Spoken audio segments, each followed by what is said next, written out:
IPL అంటేనే commercial league. ప్రతి అంశం ఇక్కడ డబ్బుతోనే ముడిపడి ఉంటుంది. ఇలాంటి మెగా టోర్నీలో కేవలం ప్లేయర్ల ప్రదర్శనే కాదు, కెప్టెన్ల భవిష్యత్తు కూడా ఫలితాలపైన ఆధారపడి ఉంటుంది. తాజాగా ఐపీఎల్ 2026 సీజన్ ముగింపు దశకు చేరుకున్న తరుణంలో ముగ్గురు కీలక కెప్టెన్లు రిషబ్ పంత్, అక్షర్ పటేల్, అజింక్య రహానేల కెరియర్ డైలమాలో పడింది. ఈ ముగ్గురి ప్రదర్శనపై వారి వారి ఫ్రాంచైజీలు అసంతృప్తిగా ఉన్నాయని, త్వరలో జరగబోయే సమీక్షా సమావేశాల్లో వీరి కెప్టెన్సీపై తుది నిర్ణయం తీసుకోనున్నారని విశ్లేషణలు వెలువడుతున్నాయి.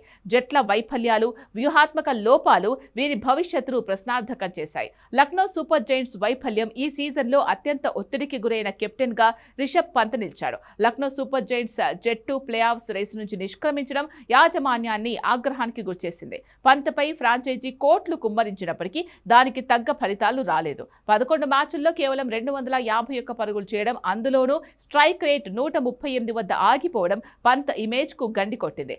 బ్యాటింగ్ ఆర్డర్లో పదే చేసిన ప్రయోగాలు, జట్టు ఎంపికలో స్పష్టత లేకపోవడం లక్నో కొంపముంచాయి. ముఖ్యంగా ఫ్రాంచైజీ యజమాని సంజీవ్ గోయంకా దూకుడు స్వభావం దృష్ట్యా వచ్చే సీజన్లో పంత్ కెప్టెన్ గా కొనసాగడం కష్టమని వార్తలు వస్తున్నాయి. ఢిల్లీ క్యాపిటల్స్ జట్టు ఈసారి అక్షర్ పటేల్ పై భారీ ఆశలు పెట్టుకున్నప్పటికీ అతను కెప్టెన్ గా గానీ ఆటగాడిగా గానీ ఆకట్టుకోలేకపోయాడు. ఒక ఇన్నింగ్స్ లో చేసిన 56 పరుగులు మినహాయిస్తే మిగిలిన 8 మ్యాచ్ల్లో కలిపి అక్షర్ పటేల్ చేసిన పరుగులు కేవలం 44 మాత్రమే.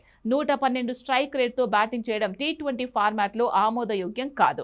బౌలింగ్ లో కూడా తనను తాను పూర్తిగా ఉపయోగించుకోవడంలో అక్షర్ విఫలమయ్యాడు. జట్టు మేనేజ్మెంట్ లో రాబోయే మార్పులు, JWS గ్రూప్ పగ్గాలు చేపట్టడంతో అక్షర్ కెప్టెన్సీని మార్చే అవకాశం మెండుగా కనిపిస్తోంది. కోల్కతా నైట్ రైడర్స్ జట్టు రహానే అనుభవంపై నమ్మకం ఉంచింది, కానీ ఆధునిక ఐపీఎల్ వేగాన్ని అందుకోవడంలో రహానే తడబడ్డాడు. అతడి స్ట్రైక్ రేట్ 133 మాత్రమే ఉండడం, పవర్ ప్లేలో దూకుడుగా ఆడలేకపోవడం జట్టుపై ఒత్తిడి పెంచింది. రహానే యువ ఆటగాడు రఘువంశీ జోడీ ఆరంభంలోనే ఇన్నింగ్స్ ను నెమ్మదింపజేయడం KKR మిడిల్ ఆర్డర్ కు శాపంగా మారింది. 37 ఏళ్ల రహానేకు ఇది కెప్టెన్ గానే కాదు, ఒక ఆటగాడిగా కూడా ఐపీఎల్లో చివరి సీజన్ అయ్యే ప్రమాదం కనిపిస్తోంది. స్టార్ ఇమేజ్ ఉన్నప్పటికీ జట్టును విజయ తీరాలకు చేర్చలేకపోతే ఎంతటి దిగ్గజాలైనా పక్కన పెట్టడం ఖాయం అనేది ఐపీఎల్తో చాలాసార్లు రుజువైంది.